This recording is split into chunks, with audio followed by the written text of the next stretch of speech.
welcome to this episode of the Miriam Institute webinar. We're delighted to have you with us, and whether you're listening to us on Zoom or if you're on our various social media platforms, or of course if you are on by way of the podcast after the event or YouTube or any other medium, we welcome you. Thank you very much indeed for giving us of your time. I also want to thank my colleague Rosita Panini. Thank you, Rosita, for being with us. Rosita's still experiencing, for those of you who keep up with us, some technical difficulties because there was a storm in New York, but she's well, and I'm sure that she's willing us on to a wonderful conversation today with our special guest. And I also want to thank our great and powerful colleague, Mr. Alan Langer, as ever I do, for bringing this about. Now today, ladies and gentlemen, listeners, viewers, we have a wonderful, wonderful interviewee. Her name is Danielle Roth-Avneri, and I had the pleasure of meeting her in the States of Israel. I think it was last year or the year before, purely by happenstance, but how fortunate I was, because she's a fascinating individual, and she's going to sit down and talk to us about what may be a coalition crisis and indeed what may not be. Before I bring her on to answer the questions, first and foremost, let me tell you about her. Danielle Roth-Avneri is a journalist and reporter on political matters, as well as an editor for the Hayom, Israel Today newspaper, which is the most widely circulated publication in the State of Israel. She's also a panelist on the Israeli television show The World this morning, and a commentator on, get this, ladies and gentlemen, firearms. She's a commentator on firearms for the Israel Defense magazine.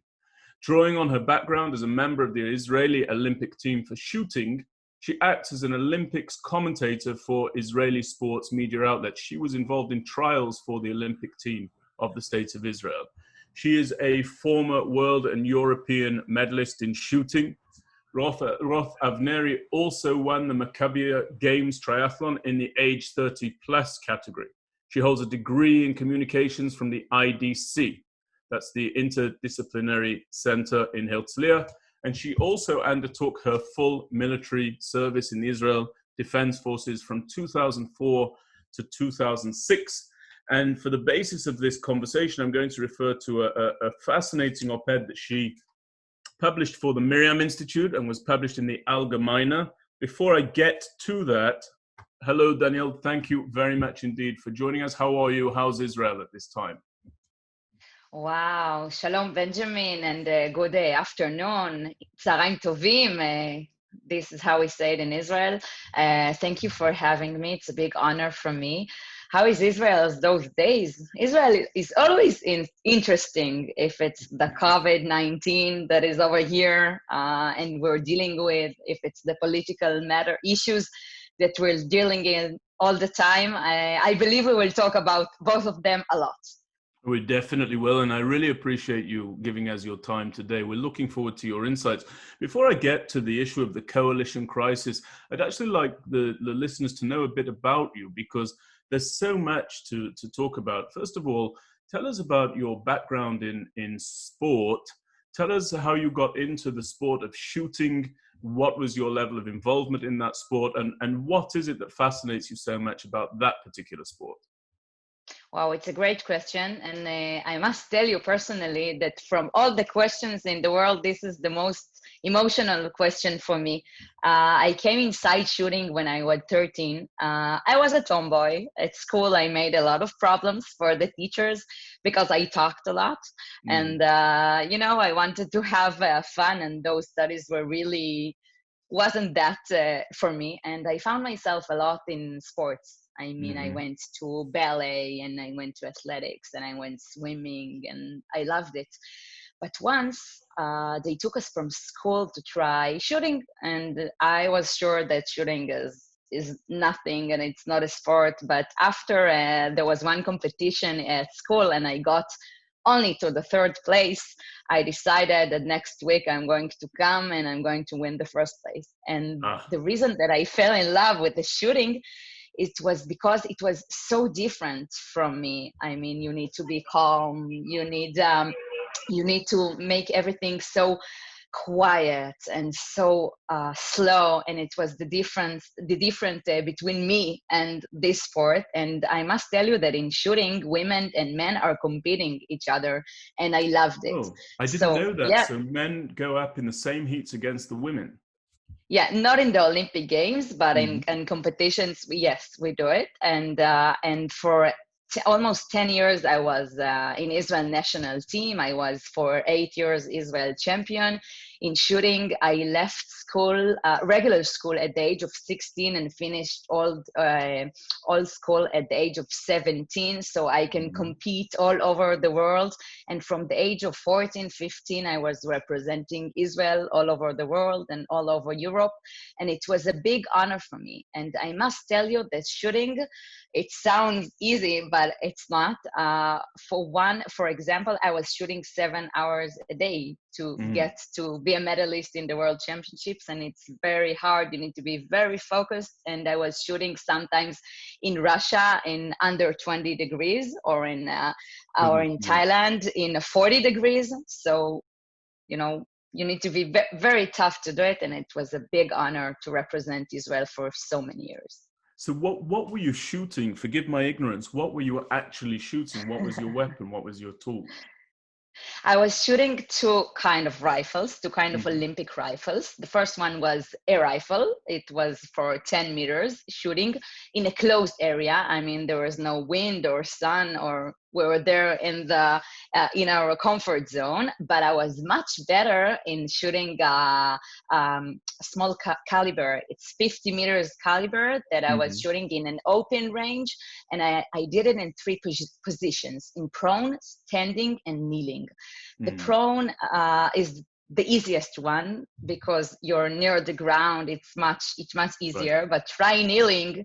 Just try to sit like with yourself on your leg for 1 minute, and imagine that you put on it a rifle and need to target and to aim and to shoot precisely. It makes it much harder, much Well, difficult.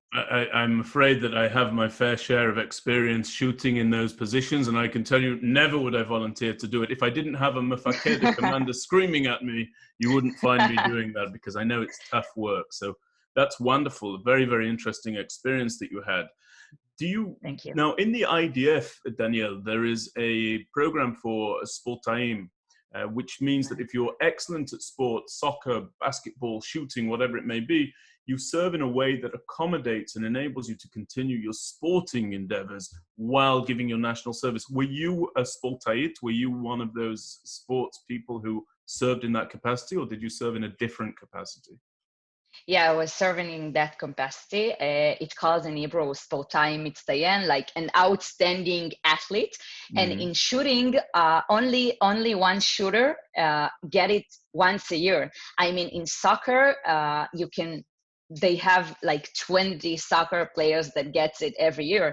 But in shooting, because it's an Olympic sport and it's not like a famous sport, only one gets it. And we were a few very good shooters in our team, and we needed to compete each other to get this spot. And I won it eventually, and it was great. It was the best time for me as an athlete from the age of 18 till the age of 20, because I still lived at my parents' house. I Okay. went to the army for a few hours a day. I had a lovely commander who was an ex-basketball player who was very generous and lovely with me. And Mm-hmm. I was shooting most of the time, and I was representing Israel abroad. And when I went and talked to the other my competitors from another places in the world, nobody was shocked from it, because in the States and Mm-hmm. in Russia and in England and in a lot of other places, the army gives the athletes those conditions to shoot. So a lot of soldiers from the army are representing their countries as an Ah, athlete. I see. So this is Right. a great thing. The Right. problem happens in Israel afterwards, because after you go out of the army and you need to start your real life, I don't think that Israel is very supportive for athletes. If you're not in soccer, it's very hard to succeed. I can tell you that my parents paid a lot of money for me to succeed. And if I won't have those lovely parents that was helping me with it, it was hard. It was tough. So a lot of athletes quit because they don't have the money to succeed. They need to go to work and they need to go to study, and it finishes their career. So it's pretty sad. I So think so. I've got a couple more questions about that I'd like to know, and then we can turn a bit more to your media career and then get into the coalition. The first thing that I'd like to really understand from you is whether or not, as an elite athlete, is it possible really to reach the highest levels and combine with Israeli military service, or does it always hold back the development a little bit? That's the first question I'd like to know. You can do it together. I think that as a professional athlete, you must be professional, and you can't do nothing else. I can tell you that the army offered me to be to coach snipers. Right. Right. And it was, a lot of people asked me, wow, why are you not doing that? And I wanted to combine between both of those jobs. But as an athlete, you need to give all your time and all your energies just to this place, and you can't combine them together, unfortunately. So, and the other question I want to know, and this is a conversation that's very live throughout the Jewish world, not just the State of Israel, about service in the Israel Defense Forces. You've got this great passion for shooting, this great passion for sport, and despite that, you decide that you are going to the IDF. Now, we read about a number of celebrities in Israel who deliberately avoided going to the IDF, some of them also females of great prominence, women of great prominence. You did not make a decision like that. You decided that you were going in. What's your view? Why does a young woman decide that she wants to serve and give of herself in the IDF, even though it takes away somewhat from her other passion at that time, which is sport? I can tell you in the opposite way, to a lovely question, that I don't understand people or women that they don't want to serve their country. For me, serving my country is like drinking coffee in the morning, and I don't understand how can I live without my coffee? So how can I live without serving the army? And there are a lot, right? There are a lot of actresses and models and people that don't want to go inside army. For me, it makes me very sad, because now the army, we have this star in Israel. She's a pop star. Her name is Noah Kirel. She's 18 years old. She's a big star in Israel, and now she's going also to the States to be a singer. And that girl came inside the army and she said, I want to serve the army, and she's performing to soldiers. But I think it's a great thing. I mean, she takes her talent, her lovely talent, and gets it inside the army. And the idea of don't going inside the army, I think it's more ancient. 10 years ago, we've seen singers and models doing that, but now they stopped because the society doesn't like it. I mean, they will ask them until the age of 30 and 40 and 50, why did you not serve in the army? And it will hunt them. So now the stars are acting much better. Right. Well, I think it's a wonderful example and an inspiration. And the lady you just mentioned reminds me, even in America, I think during the Second World War, Elvis Presley actually took on military service, and he went around singing, right? And really rallying the troops and building their motivation and so forth. So I now want to talk a little bit about your journalistic career, because you come out of the army and you're not able to really take the sport to the ultimate level, although you're at a very, very, very high level. You're very prominent in that area. And so you're looking around, and how did you decide that you were going to pursue a career in journalism? What happened with this, after I finished the lovely service in the army, I was 21 years old. And then I went to the seniors in shooting, and I was pretty good. I was in the 10th place in the world for more than the age of 21, which was a big achievement. And I really wanted to go to the Olympics in 2012, and I was getting there. But what happened for me wasn't the story of other athletes. Unfortunately, I was involved in a car accident. One day, it was Sunday, I went back home from the shooting range after after shooting, and a car crashed into my car, and sent me to hospital, and sent all of my dreams about the Olympics and all the time that I invested in that, sent it away. And I was hospitalized. I broke my neck, and it was Goodness me. very, yeah, it was, I talk about it, I start to shake, because it's a memory that I want to forget. But after a few days from the bed of the hospital, I decided that if I won't be able to get to the Olympics as an athlete, and if I won't be able to be an athlete again, I will get there to the Olympic Games as a journalist. And the second dream of my life, after I was an athlete and wanted to achieve medals, was to tell the Israelis the successful stories of other athletes. Because when I was opening the newspaper every day, we have this joke that how an Olympic athlete opened the sports section, he closes it and he opens it from the other side, because we're always there at the end. And I didn't want that to happen to great athletes and young athletes. I wanted to bring the successful stories to the paper and to TV, and it was the new goal from me. That's the reason I decided to become a journalist. What an incredible story. Forgive me for asking you, but how severe was that injury to your neck? Was there fear that you were going to be less than mobile? Excuse me, I didn't hear you. How severe was that injury to your neck? How bad was that injury? It was very bad. I couldn't go back for shooting, and I must tell you, I broke C5. If you know a little bit about the anatomics of the neck, 90% of the people that are breaking this side of the neck, that they're not able to walk again. I mean, I had a big luck. Someone loves me.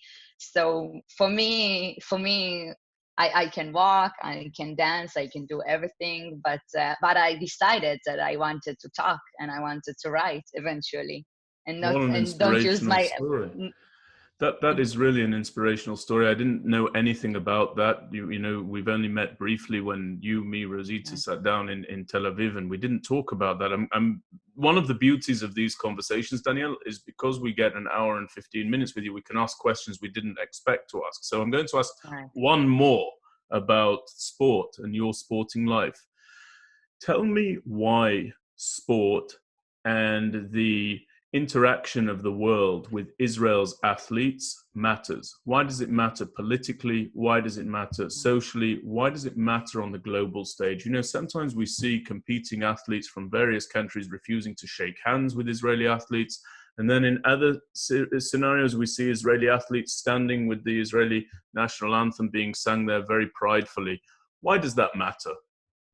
Wow, your question is great. It's a great question, because it involves inside of it a lot of passion and a lot of pride for being an Israeli. I'll tell you a little story about me. Please, that will answer the question from it. At the Holocaust Day, it was, I think, 2005, right? 15 years ago, the Holocaust Day, I was competing in Germany. And I won a competition, a World Cup for juniors, and I got to the podium on the first place. And at the second place and on the third place, there were German shooters. And the Tikva, you know, the national anthem of Israel, was a sound over there. And I heard, and all those Germans, I mean, at the shooting range, they stood and they honored our national Tikva, and they honored me. And for me, it was very emotional, you know, with the Holocaust and standing as a Jewish girl on the Germany land after a lot of years. And I think when they saw me over there, my friends, my German friends, it made the history, the future for Israel and German much better, because when we stood there over the podium, we weren't enemies, and we didn't thought about the past. We thought about the future Mm. and Mhm. combining it together, and that we're competing only in sports and Mhm. nowhere else. Mhm. Mhm. Incredible story. Is your family from Europe originally? Way back when did they come from Europe? Your grandparents, great grandparents. Is that where they're from? Mhm. Half of my family is from Yugoslavia. Mhm. My mother's side, and the side of my father is very interesting because my father was came to Israel at the age of, he was 1 year old. He came with his parents. He was an only child. He came from Romania, and Mhm. my father, he unfortunately passed away 4 years ago, but his story lives with me, and I feel Mhm. it all the time. He came from Romania to Israel, and he lived in a poor neighborhood in Kiryat Yam in the north of Israel. And Mhm. from that poor neighborhood, my father, he dreamed about being a doctor, and he became the #1 cardiologist in Israel and one of the most Incredible. famous cardiologists in the world. And he saved the lives of thousands of people. And every time I think of my father and what he taught me at home and my education, is that that goals can be achieved with 10 fingers, and we don't need more than that. Only 10 fingers to want it, to have the passion, and to go for it. Incredible, incredible lessons learned from him. And what, again, another story of inspiration. I think your story needs to be told far and wide, Danielle. And I'm going to pick it up now for our listeners from the hospital bed. You're lying there, you're bedridden, your sporting career across the next few months becomes something that you're not able to really participate in to the fullest degree, but you decide that you want to be a reporter. So what's your first job in reporting? Where were you? What did you start off reporting on? My first job in reporting was that I came to the editor of Maariv. Maariv Mm-hmm. was one of the biggest papers in Israel 12 years ago. I came to him, to his office, opened the door, introduced myself, and I told him that I'm going to be his new sports reporter. And he looked at me and he told me, listen, sweetie, I remember he looked at me with his legs on the table, Oh, smoking a cigarette in his hand, looking at me like he wanted me just to go back to right. the place that I came from. And he told me, sorry, I don't need you. And I told him, listen, you need me. You just don't know that you need me. And I told him, listen, I'm an ex-athlete. You will get from me the stories that you won't get from your best journalists, because I know the field and I Mm. know personally the athletes. So I asked him, please let me get inside the editorial for half a year. I will work. Don't pay me. I want to be close to your best reporter. I will Mm-hmm. learn. Don't pay me for half a year. And he looked at me, he was shocked, and he told me, okay, let's call this reporter. And I remember he was half laughing at me. And when he called this reporter, his name was Neil Shuali, and asked him, do you know this crazy girl? Mm-hmm. Neil told him, yes, of course, I know her. She's an athlete, and bring her. She will bring us very big stories, and she achieved a lot in sport, and she will achieve a lot for the newspaper. She must come inside. And I remember that he hung up the phone and he told me, listen, you told me that I won't pay you for half a year, and he closed this cigarette. I remember I closed the cigarette and took his leg out down the table and told me, and I will give you $300. This is the money that I can give you just for your best wish, and Mm-hmm. let's start. And after 2 days, I brought a big story that was on the first page on the newspaper, Oh, and the day afterward, he found me a real job and a real salary, and this is how it all started. amazing story again, and shows you if you knock on the doors and you seek out the opportunities, that it's possible to capitalize upon those and to step into the reality that you want. Now, that's the sporting world. I could ask you a lot more about that, but I want to get into the politics before I get to the coalition and the crisis, and if there's a crisis and why that crisis might be, from a hospital bed to sports journalist is one thing.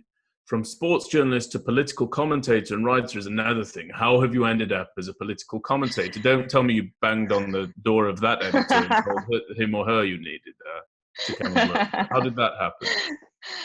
Wow, actually, I don't know. It happened. I mean, I think that after I finished, I got to the Olympic Games in London 2012 as a journalist and not as an athlete. And I was the youngest journalist in the world that was covering the Olympics. I was 24 years old. And after I came back from the Olympics, something happened to me because I told myself, listen, if you want, you can sit here and for 4 years do exactly the same thing and cover Olympics, but why not going to the next step in the media? Because I really fell in love with it in journalism. So I asked myself, what should I do? Then I decided to go to the news area. And then I got to Israel Hayom, Israel Today, which is the biggest newspaper in Israel. And Yes. I started there in the news section. And from that news section, I covered economics and I covered news and I covered the city of Tel Aviv. But because of all the elections in Israel, when there are elections, we can't put it all in the editorial. It's only one correspondent. So Right. every one from them, most of the journalists in the editorial, they get a party that they will cover for 3 months for only the elections. And what happened in Israel that I remind you, the elections weren't they weren't 3 months. They're taking place all the time. And I covered the Yesh Atid party and afterwards Blue and White party. And I'm still covering it until now. So all the elections in Israel brought me to be a political reporter eventually. Not my dreams. It was the reality that brought me over there. So I just want our listeners to know you also have a family, right? Right. And you're doing all of this while balancing family life. And you wrote a paper for the Miriam Institute about covering the 3 elections that took place. Now, you were covering specifically Yesh Atid, which was it Yesh Atid or Blue and White? It was Blue and White Blue at and that White. time, because what had happened is Yesh Atid, together with Telem, together with Benny Gantz's party, I think it was called Chosen, Chosen Israel, those 3 had bandied together and they'd become this party, Blue and White, and you're covering them. Just tell us, as Israel lurched from one election to the next and then to another one, what was that like for a reporter in the field? How was that? That must have been a unique experience as a journalist. It's a very unique experience. But as I must tell you that sometimes I forget that I'm a human being and I believe that I only a journalist because I work all the time like a machine. And you said it. I also have a family. I hope they remember me because I see them. I don't see them a lot, but they're very supportive and they're great, of course. But journalism is a lifestyle. You can't do it like on the side or from 9 to 5. You really need to love it and have the passion for it. As a political reporter, of course that elections after elections, I mean, it's like going to the Olympics 3 times a year. It's crazy. But I got over there things that I will never get in covering anything else. I mean, the disappointments and the actions and the competition with other reporters. And I was publishing and I'm still publishing things that can change all the politics in Israel. I mean, one article of mine can do things that a lot of people in the street can't do.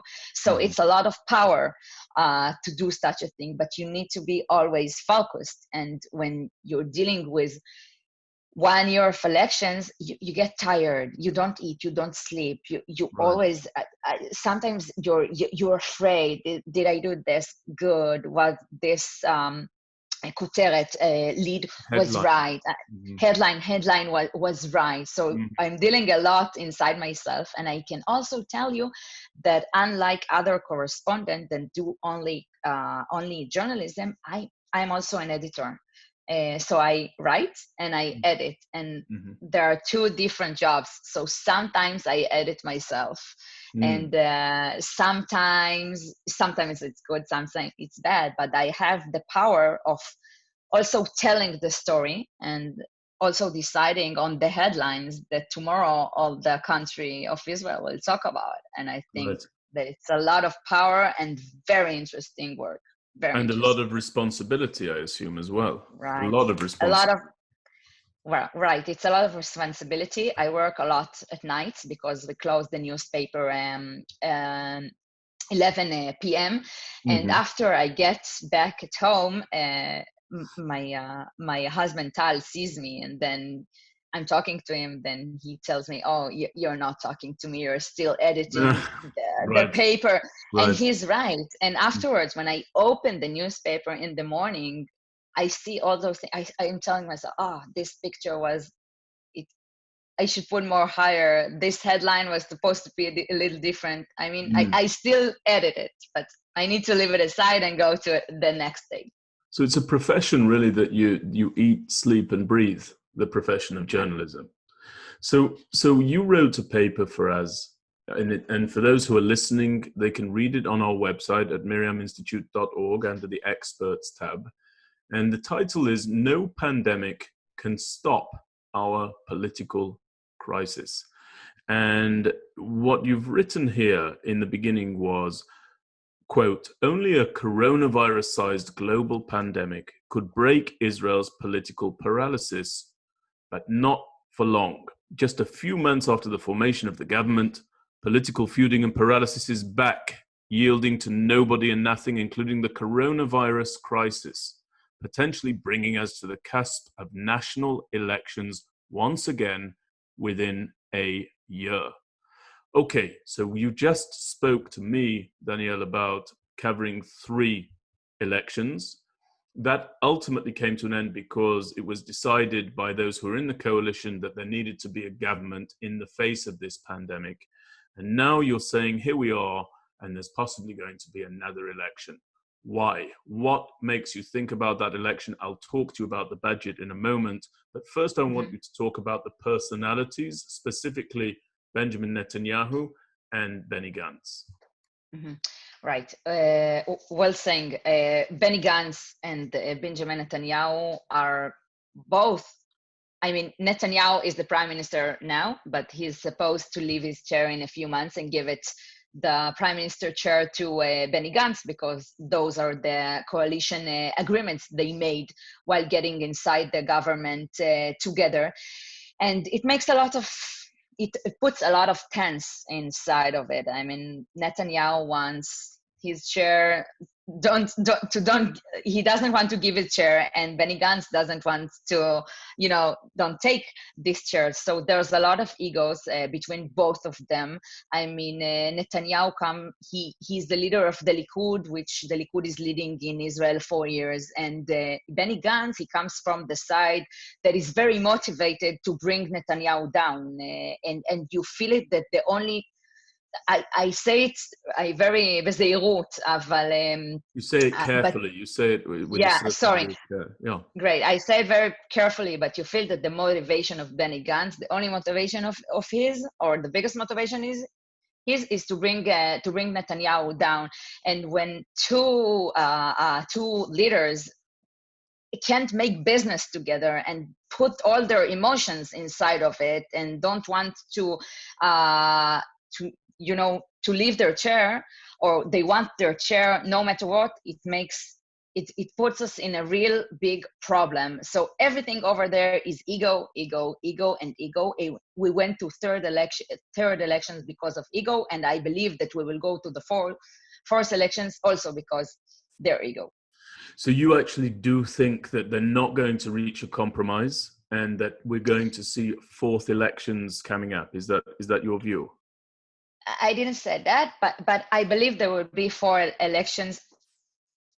I don't believe it's going to be in the next few months, but if it won't be in 2020, I'm I will say it again very gently, but I believe they will be in 2021 because this government is not working no matter what. Now we're talking about the budget. We will talk about it in a minute, I'm sure, but next time it will be something else. And when people doesn't want to agree about something, they will find what's to fight about, and it doesn't matter. This romance that is going on in the government is not a love story, it's a failure story. And the reason that I wrote my first sentences, they came from a place of true hope. I mean, Yes. Benny Gantz did something which is very brave.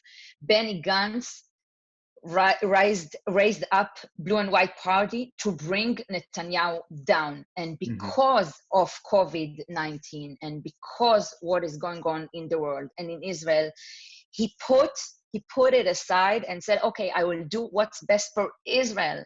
I will leave Yair Lapid, my partner. I will disappoint my voters, but I see, and he says it all the time, I see everything.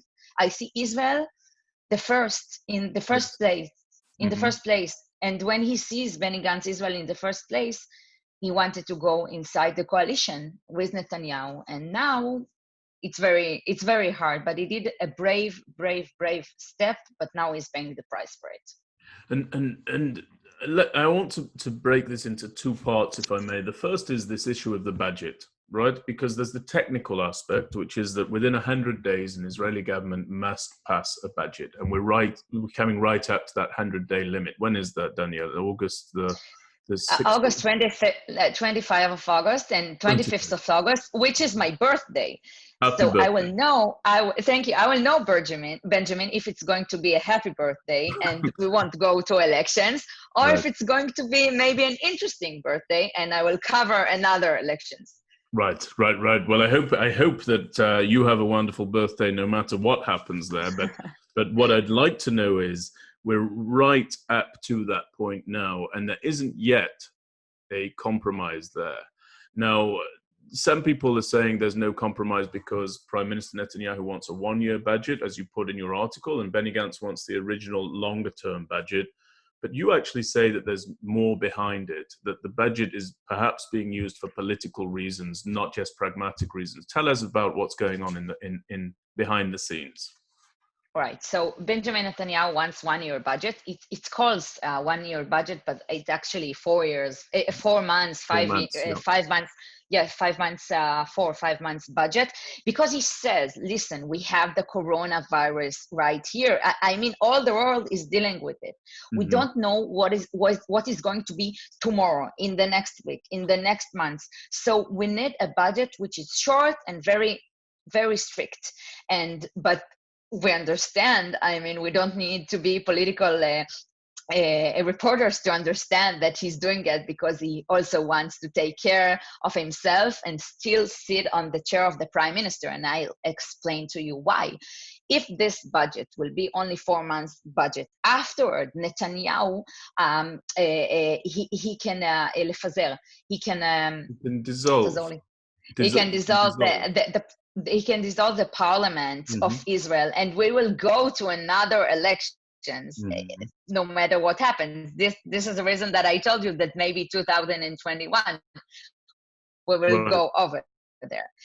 On the other hand, sitting there, Benny Gantz says, I want the budget, a budget for 2 years. First of all, this is what we do in Israel. Most of the budgets were for 2 years or a year and a half. I mean, they were in this area. And second of all, listen, Netanyahu, we made a coalition deal. In the coalition deal, you signed that this is what is going to be between the Likud and between a Blue and White Party, and you signed it, and you can't able to break it. And of course, on the other hand, Benny Gantz is doing it because he's afraid that if he will fall for what is Netanyahu's asking for this budget of, a few months, he won't be the prime minister of Israel. And when people are trying to from the economic is trying to tell Benny Gantz, listen, go for it. We won't know what it will be here because of the COVID-19, and Mm-hmm. a budget for a short time is good. He doesn't believe it because he knows that if he wants to take the chair of the Prime Minister of Israel in a few months and he will go to the fourth elections, he won't be, maybe he will even won't be in the Knesset. The Prime Minister of Israel, he won't be after those elections, that's for sure. Right. Because he lost so many of his allies and so forth. And I think he went from being at the head of a party of, was it 34 mandates? And now they say it's around 8 or 9 mandates at the moment. So Right. Gantz really isn't such a potent political force. So there's another aspect here that I want to ask you about that you wrote. You said on the same subject, Danielle, you wrote, for many of Gantz's initial supporters, recent months have been a resounding disappointment. One would expect that a politician for whom an entire role was invented, that of alternative prime minister, would work day and night to prove himself and generate new creative ideas in order to justify his position. He has failed to do so. His decision-making is extremely slow. Tell us a bit about that. So you have voters who are disappointed that he entered into coalition with Benjamin Netanyahu, but then you have another group who say essentially, okay, see what you can make out of a bad situation. Give it a try. Show us what you're capable of. Why is he not, in your opinion, managing to show the voters why his role and his position is a necessary position at this time? Benny Gantz got a תפקיד. A position. Got a position of being the alternative prime minister of Israel. This is something that never happened in Israel. This is something which is very new. Like, just a second, please. Sure, don't worry. כן, נשארת. כן, תודה. Sorry about that. Don't worry about this is something that we never had in Israel. I mean, it's a job that came just for Benny Gantz, for this government to rise up and so we won't go to fourth elections. And you expect from someone that has a job, it costs a lot of money of security to take place, and he doesn't do anything that you see his work. I mean, you don't understand as a civilian what is he doing. I mean, if you'll get a job like Benjamin, and your job, you will want to show yourself, right? Mm-hmm. You will want to show the people who voted for you that you're doing your best. I mean, to prove yourself, but no one understands what this job is all about. And I can tell you more than that. One of the big problems and mistakes that Benny Gantz is doing is that he's very slow. You know, in Israel, we have in Hebrew, his name is Benny, and in Israel we have we call him Benny Chuta, right, which is mean going very slowly. And I can give you example as a journalist of working on the other side of Gantz, that after something happens, I mean, the COVID went inside Israel, and, everybody was very, very shaky, and we were afraid. And after we talked about it for one day in the news, and, we got the support or the thinking of Benjamin Netanyahu and other ministers in Israel, only after one day came Benny Gantz and with a video and said something about it. And you know what he said? He said, yes, we're dealing with this disease. I mean, he didn't say anything that was representing something. And when people, this group that you're talking about is very disappointed of him, because they don't really understand what he's doing. When you hear Netanyahu, okay, there are people that like Netanyahu and there are people that don't like Netanyahu, but you can feel that he's a leader. Mm-hmm. A lot of people will say that he's a good leader, others will say that he's a bad leader, but they say something about his leadership. And with Benny Gantz, you don't feel leadership, you don't feel nothing. You feel once a day he's making this video, saying stuff, broadcasting us the news. And thank you very much. We have broadcasters to do it. So he needs to get better with it. So there's a saying in Ivrit which says, especially in politics and in leadership, people say לעשות יותר ולדבר פחות, to do more and to speak less. Maybe Benny Gantz is doing more, speaking less, or is he failing to speak and failing to do? It will be very refreshing. This question is so good, because it's going to be very refreshing if we're going to be a politician over here that will talk less and do more. The problem Right. with Benny Gantz that he's speaking less and doing nothing. So we want to see what he's doing, okay? And we don't see it. The feeling is that he's waiting. We feel that he's waiting to take the chair of the Prime Minister of Israel in a few months. And when you ask people in the street, I asked it all the time, people in the street, it's a hobby of mine. Do you think Benny Gantz is going to be the Prime Minister of Israel? They start to laugh. I still believe that he can be. If you ask me, I still believe. Yes, because when he got inside the politics, he said, I'm running to be the Prime Minister, and everybody laughed. Where they go? He did it. Mm-hmm. I mean, and everything that he says, people laugh, but eventually look where he is. He on the paper in a few months is going to be the Prime Minister. I'm sure that Netanyahu is much stronger and much more powerful, and the COVID-19 changed it all. But we can never know. In politics, we can never know. And I still believe that Benny Gantz can be in a few months the Prime Minister of Israel. He was asked in an interview on TV if he believes that Netanyahu will give him the chair so easily. And he said no. Mm-hmm. So he's not naive. His eyes are wide open, but he's still fixed on the target of becoming the Prime Minister of the State of Israel. Let me ask you a couple of other questions about the coalition, and then I want to talk about somebody who you wrote extensively about, Yair Lapid. So what else is the cause of the coalition crisis? What else is behind it? So we have this idea of Netanyahu not being able to gel with Gantz, Gantz not being able to gel with Netanyahu. What else is bringing this to such a difficult position where progress seems to be so hard to make? I think it's only that, because the feeling is that Netanyahu is leading the Likud, and he's the only one who can move things. And on the other hand, there is Benny Gantz, which leads Blue and White Party, and he's the only one that can do things. I mean, ministers in Israel must talk to Benny Gantz and must talk to Netanyahu before they do things. So it's actually only Netanyahu and Gantz, it's with each other. The others, we feel that the others don't have enough power, and they don't affect. And it's very sad. It's very sad when you think about it, that you have, I mean, a lot of ministers in Israel. Some of them we still don't understand what are actually their jobs, because there were a lot like inventions of files that people do, and a lot of new jobs that we don't understand.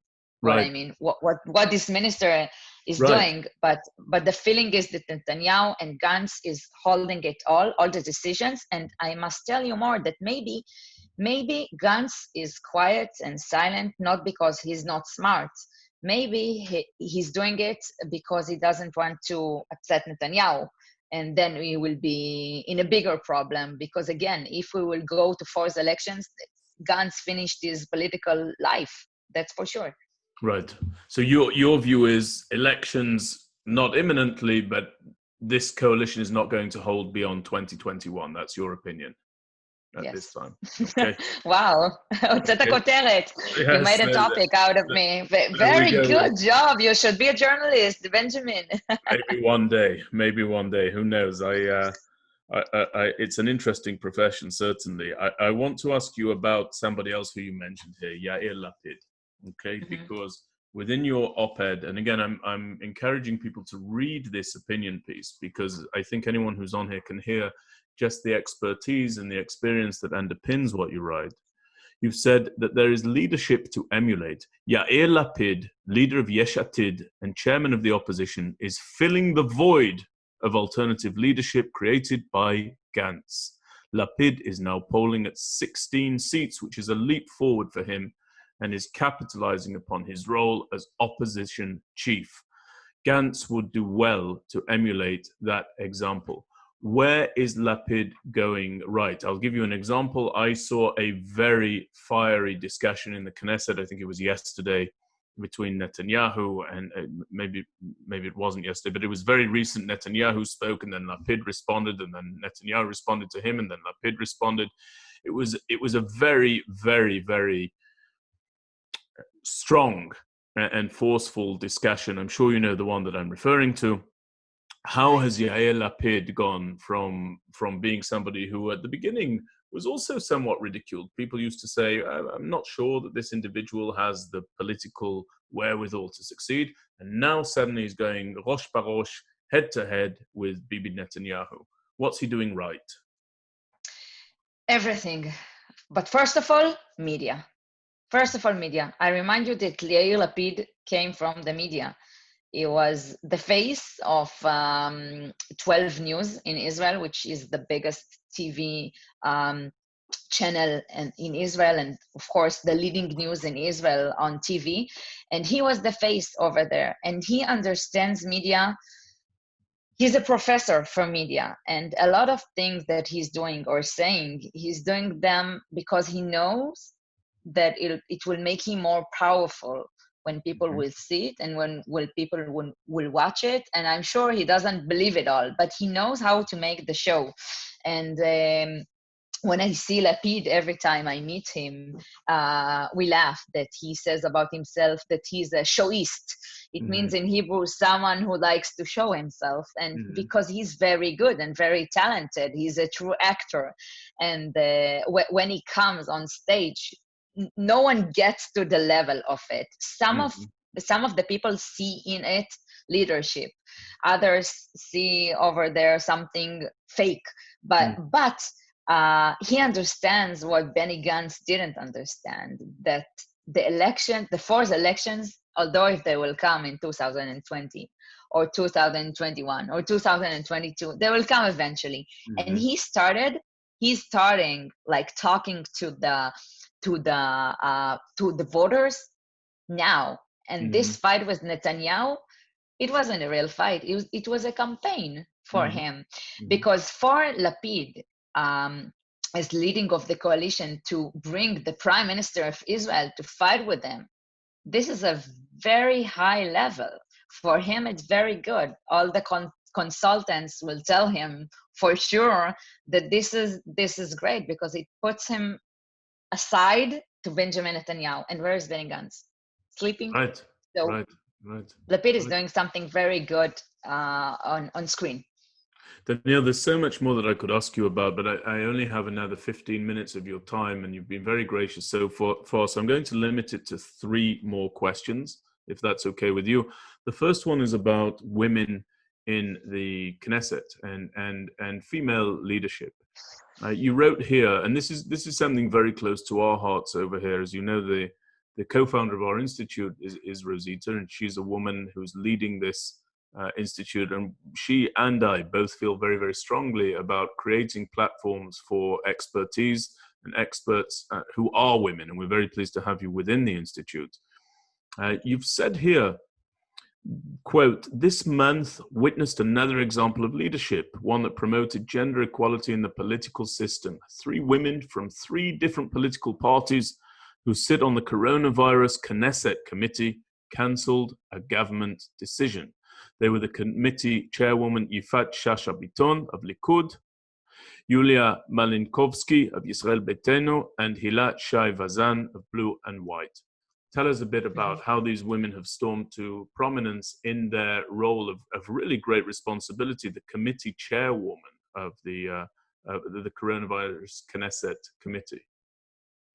What happened here that we have in Israel, a very, we have a עימות בנוגע לחדרי הכושר. We haven't, You help me. have a disagreement about opening gyms or not. Okay, סליחה, Right. it's from emotional. I'm an athlete. I talk about the gym, so I get excited. Because of the coronavirus, the government decided a few weeks ago to close all the gyms in Israel.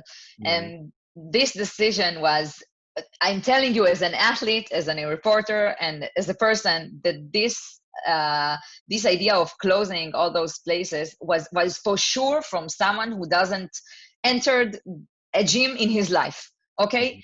Because it's not a wedding, a gym. I mean, everyone is doing other things. I mean, people are not hugging together. So this sounds very weird to close gyms and to close also swimming pools, that people are swimming near each other and coronavirus doesn't get inside the flow water. So this was very weird. But the government took this decision, and afterwards in the committee, those three ladies did the opposite thing and really actually canceled it. I think it was the first time that I remember that not two people from other parties, but three made something together, made something so big, made something that made a lot of Israel very happy. And I must tell you that in Israel, when they went to the committee, they say both three of them from other parties. I mean, they're not relative at all. They said that in pools we didn't found people that got corona. So how come? What are we based on? And this was something that they told each other, and they won. They won for doing that. And from that day on, the gyms and the pools in Israel are open. And I must remind you that in this time when people have a lot of sadness from the corona, and a lot of people lost their jobs and lost money, lost place of living, and they're sad, sport is something that make them better, make them up. So for our strengths, Israel's strengths, those places are needed. And do you know how many people got corona afterwards, after the gyms and the swimming pools were open? Do you know, Benjamin? No. We don't know yet, because there wasn't even one that we know about.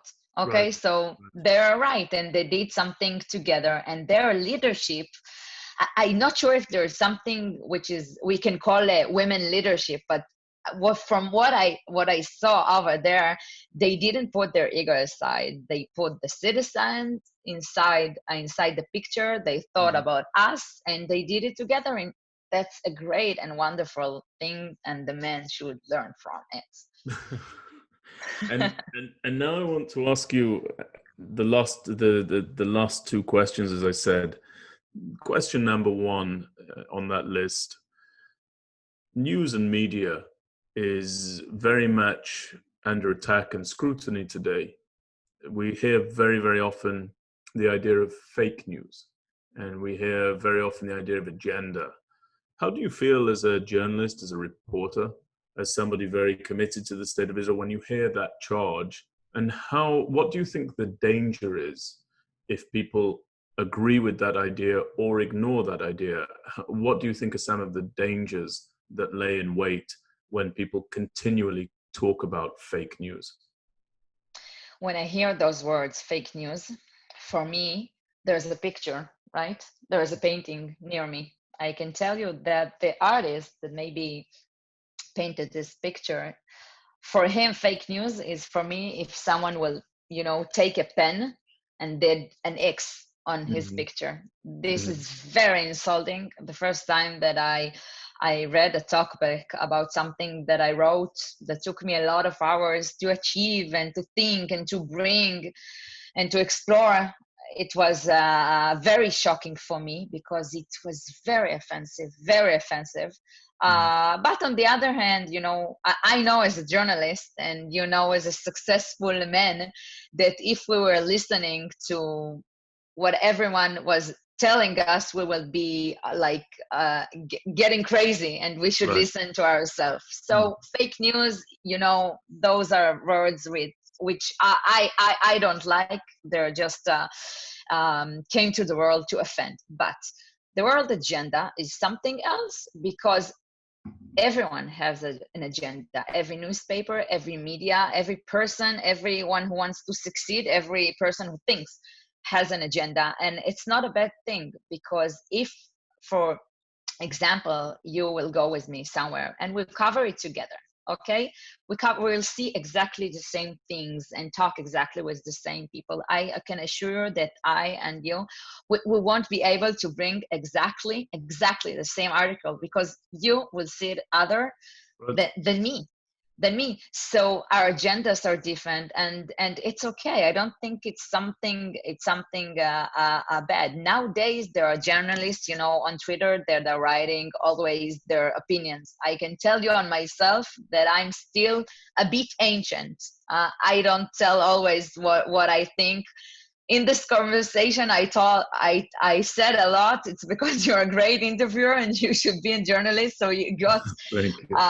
really, you did it very good. But I still think that although journalists have agendas and media channels have agenda, we need to be more elegant, because sometimes it's crossing the lines. And I hear a lot of Trump saying fake news to the media over there, and over at the States and in Israel we have same problems. There's sometimes I can tell you that I went to an occasion to cover it, and I'm writing something to the newspaper, and I get back home and I open the TV and I see something different from what I saw in the eyes, and for what I saw in my eyes. And I'm telling, what is this? I'm telling to myself, this is not what happened. So we always need to think, what are the agendas? And of course we need to think more about it, but it doesn't mean that everyone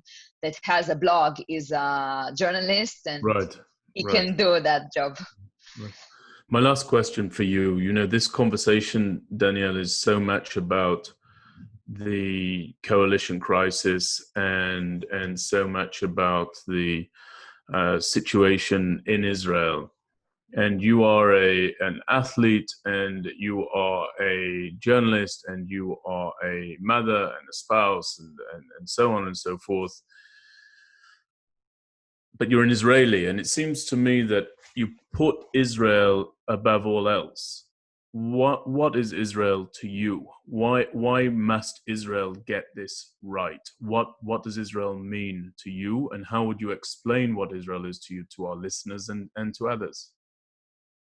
Wow, it's a big question for a small person. I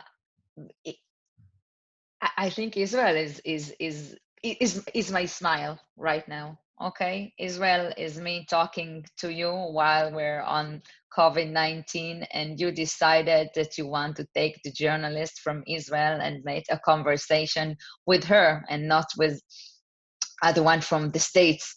Okay, and Israel is a small country, but with big dreams.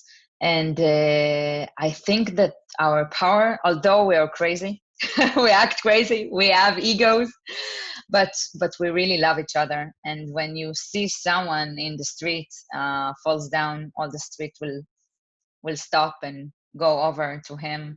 And you see it in wars, and you see it in bad times, that in bad times we get together, and that togetherness is something that's unique only for Israelis. And I believe that we don't have it in another place in the world. So that's the reason you should come to Israel, Benjamin. And you should live here with us. I will be back because there. your place is with us.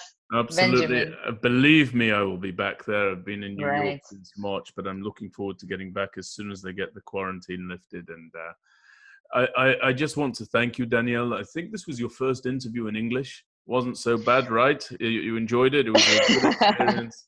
And we really appreciate what you do, and we appreciate your leadership. And I'm so very pleased that we're able to publish your articles. I hope that we'll be able to publish many, many more.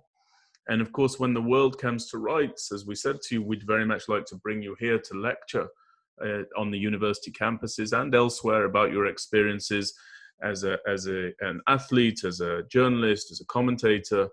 And I don't know when that day will be, but I can tell you on behalf of Rosita and Rosita and me, and also Alan Langer, we very much appreciate your time.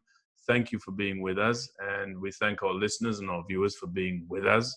And we do hope that the crisis might yet be avoided or averted, and that we can bring about a little bit of stability to a country with so much potential, so many achievements, and a great and bright future ahead of it. Thank you so very much, Danielle. We appreciate it.